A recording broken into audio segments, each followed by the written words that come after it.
Welcome back. A big update for SST aspirants, especially class 9-10.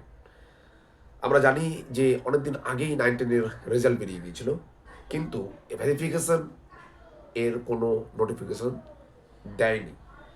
আমরা এটাও জানতাম যে 11-12-এর কমপ্লিট না হওয়া পর্যন্ত 9-10-এর দেবে না, কেননা একই ক্যান্ডিডেট দুই জায়গায় যাতে না যেতে পারে, সিট যাতে ব্লক না করতে পারে, তার একটা ব্যবস্থা অফিসিয়ালি করা হচ্ছে মানবিকতার খাতিরে।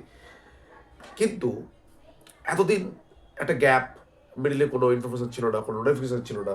হঠাৎ আজকে 9-10 নোটিফিকেশন দিল, এবং যেহেতু টাইম খুব কম, সামনে ভোট, তার জন্য স্পিড আপ দেওয়ার জন্য একটা নতুনত্ব এখানে নোটিফিকেশনে আছে, যেটা হচ্ছে যে 11-12-এর কাউন্সিলিং সাইড বাই সাইড 9-10-এর ভেরিফিকেশন কাম ইন্টারভিউ প্রসেস চলতে থাকবে।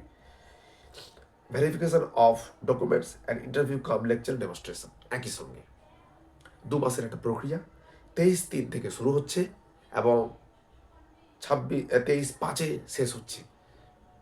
মার্চ এপ্রিল মেতে শেষ হচ্ছে গিয়ে, মানে ভোটের আগে আগে সম্ভবত। ঠিক আছে, এবার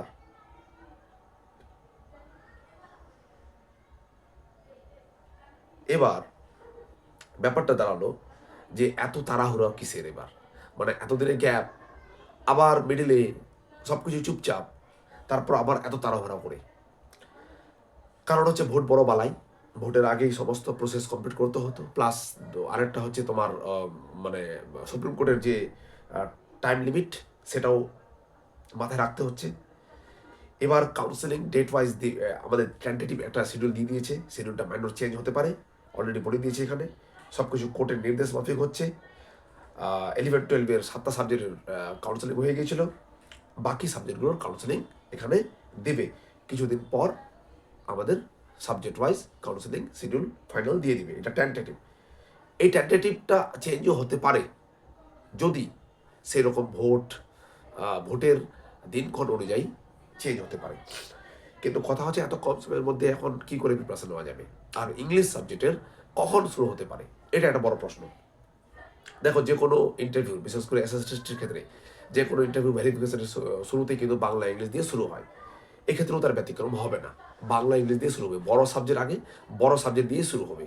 এই জন্য যে বড় সাবজেক্টগুলোকে কমপ্লিট করে নিতে পারলেই ছোট সাবজেক্টগুলো ভোটের মাঝে যে কোনো সময়, ভোট যদি বাধাপ্রাপ্ত হয়েও যায়, তাহলে যে কোনো সময় শিডিউলটুকু অ্যারেঞ্জ করতে পারে কয়েক, মানে কতিপয় ক্যান্ডিডেটদের, যেহেতু সাবজেক্ট সেগুলো। তো বড় সাবজেক্টগুলো আগে ডিল করতে হবে, বড় সাবজেক্টগুলো ডিল হবেই প্রথমে বাংলা ইংলিশ। এবার তাহলে 23-3-26 থেকে শুরু হয়ে যাচ্ছে বাংলা, মানে পাশাপাশি আরও সাবজেক্ট থাকতে পারে। ঠিক আছে, তো বাংলা ইংলিশের ভেরিফিকেশন একদিকে হবে, একদিকে ইন্টারভিউ।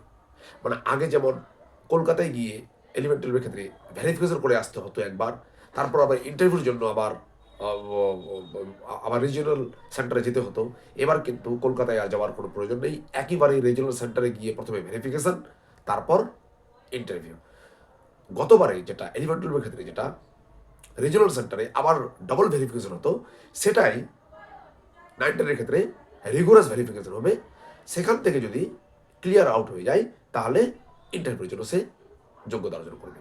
এবার আমরা জানি যে ইন্টারভিউ দেওয়ার পরেও অনেকেই আহ, মানে ভেরিফিকেশনের কারণে বা যদি ফলস বা ফেক ডকুমেন্টস সাবমিটের কারণে যদি তার ক্যান্ডিডেটেচার বাতিল হয়ে যায়, তাহলে ইন্টারভিউ দেওয়ার পরেও তার ক্যান্ডিডেচার বাতিল হয়ে যাবে।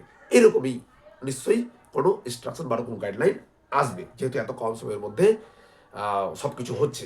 কেননা ভেরিফিকেশন এক্সট্রাভাবে কলকাতায় গিয়ে সেন্ট্রালাইজ ওয়েতে ভেরিফিকেশন করার সময় আর নেই, যেহেতু ভোটের আগে বা কোর্টের যে নির্দিষ্ট বেঁধে দেওয়া টাইম লিমিটের মধ্যেই যেহেতু করতে হবে সব কিছু, তাই একেবারেই ভেরিফিকেশন কাম ইন্টারভিউ। এতে অনেক ডকুমেন্টস ভেরিফিকেশন ক্ষেত্রে অনেক বাদ পড়বে, অনেকেই যাবে না ভেরিফিকেশন করতে, অনেকে ইন্টারভিউ দিতে যাবে না। তো প্রচুর সেকেন্ড কল ফর ভেরিফিকেশন তো আসবেই আসবে। আর ভেরিফিকেশন করিয়ে ইন্টারভিউ দেওয়ার পরেও যদি ফেক ডকুমেন্টস বা যদি ইন্টারনাল তাদের ভেরিফিকেশনে যদি ধরা পড়ে, তাহলে সেক্ষেত্রেও বাদ যাবে স্ট্রেট ফরওয়ার্ডলি। তো যারা সেকেন্ড ভেরিফিকেশনের জন্য অপেক্ষা করেছিলে, তোমাদের সময় চলে আসে। তবে এই ভেরিফিকেশন হওয়ার পরেই, মানে 23 ভোটের পরবর্তীকালেই সেই সেকেন্ড ফেজটা হওয়ার সম্ভাবনা আছে, সেকেন্ড ভেরিফিকেশন নোটিফিকেশন আসার সম্ভাবনা থাকছে। যাই হোক, আমরা আশা করব আগামী এই সপ্তাহের শুক্রবারের মধ্যেই বা সামনের সপ্তাহের সোমবারের মধ্যে আমরা নোটিশটা পেয়ে যাব। ধন্যবাদ সবাইকে।